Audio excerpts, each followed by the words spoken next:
we are all sitting here in front of one of the milestone buildings coming up in the country. First very large mass timber frame structure. I have with me Rushi here, who is the proud owner of this magnificent looking building, and of course architect Ujjaval, whose brainchild is coming to fruition now. So let me ask Rushi, what prompted you to look at timber to build this up?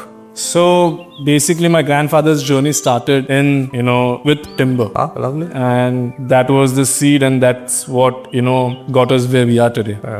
And the place that we are constructing our office and the garage was basically originally for a timber sawmill. So that's where we did all the woodworking. I think that went on for almost around 30 to 40 years. So it has a very soft, a very special place in our heart that, our grandfather started this journey, and, he built everything today based on this particular one material, to speak of. And ever since that, we've always had a very special connection with wood. We are nature lovers. We like being close to the nature and enjoying the rawness of the nature. So when we decided to, construct an office, we also wanted to, merge our garage into the same building. In the start, it was a bit of a challenge because we could not really strike it, that how do we have a garage in the office. But then, we didn't just spend 2 years into the planning, with Ujjaval's help. One day he just woke up and he said that, why are we saying, garage in the office? Why don't we say it the other way? Office in the garage. So that was the moment where it instantly hit us that, okay, we were looking at the wrong, we were looking in the wrong way. And I think after that, the first design that Ujjaval presented us was this design, and I think in the first second we looked at it and then we were sure that we want to have this design. However, we were not sure on how or what sort of material we want to use for it. First we were thinking of going into a PEB structure, but some things were not clicking. When there's something good waiting for you and the options before that just don't seem to click and fit in your mind. So we kept exploring, and then Ujjaval being an experienced architect from Singapore, he is always experimental with his ideas. He's always thinking outside the box. He's not an architect that, who'll just simply construct a building for you. He is somebody who would put his heart and soul into a building, which speaks his design, which speaks his, theme. So he knew our past, he knew our background. So he suggested, why don't we opt for a, wooden structure? So, that was definitely a very exciting point for us, because wooden structure is something that, we always love and we've always seen all around the world, but not in India. So we were really, we were confident that we want to go ahead with this idea. However, we were not sure that, how it will get executed. Exactly. Because India is still not so equipped with the technology. I think even though this technology is very old, it's still a very fresh, new idea in India. So not many people know about this. So that was the point where,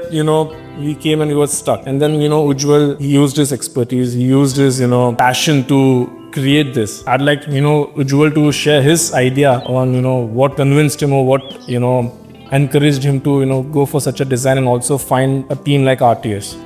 Ujjaval is the next generation of architects in the country, coming from a very reputed institution like CEPT. But then my question is that, where in our country where usually whatever goes on, what prompted him to look at a material which was so unexplored and absolutely not heard of in mass construction? What prompted you to look at this material? So somewhere what Rushi just mentioned earlier was about this idea of, since there was a sawmill and then his associations of grandfather with the business of timber, there was this idea that something we do that echoes that in certain sense. I've said this before also, and that's where we were thinking of timber. And of late, I'm in my own teaching experience also, I'm encouraging students to do a lot of look into different materials. And in the studio with students, we've been constantly talking about GLT and other newer materials that one can use and everything. And then when I saw an opportunity, that's something I can do it in my practice as well, So that's where this entire idea or this spark came from. Let's look into this. And then we actively started looking into how do we execute this? Who can execute this rather than, and all those aspects and everything. Because to be very honest, I was not aware so much that who does Glulam structures as a fabricator in India in that time and everything. And somehow we got in touch with Artius, and then things started to roll up. And now that this has reached to this stage where we can already see the skeleton.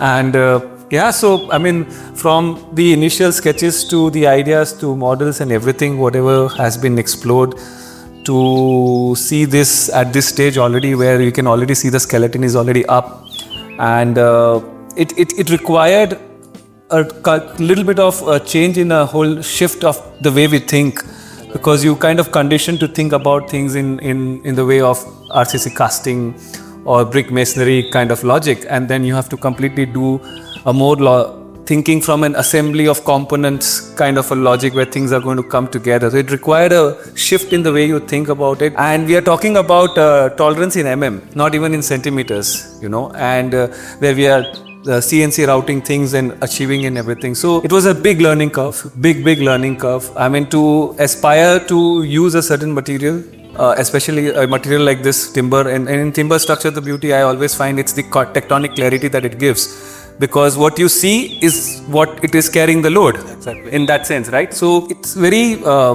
right now overwhelming, at the same time very satisfactory to see where we are at. And as I said, it's a matters of millimeters, that precision that we have to go up to, and then so you need the fabricator in this case, and the designer or the architect needs to be completely in sync from day one.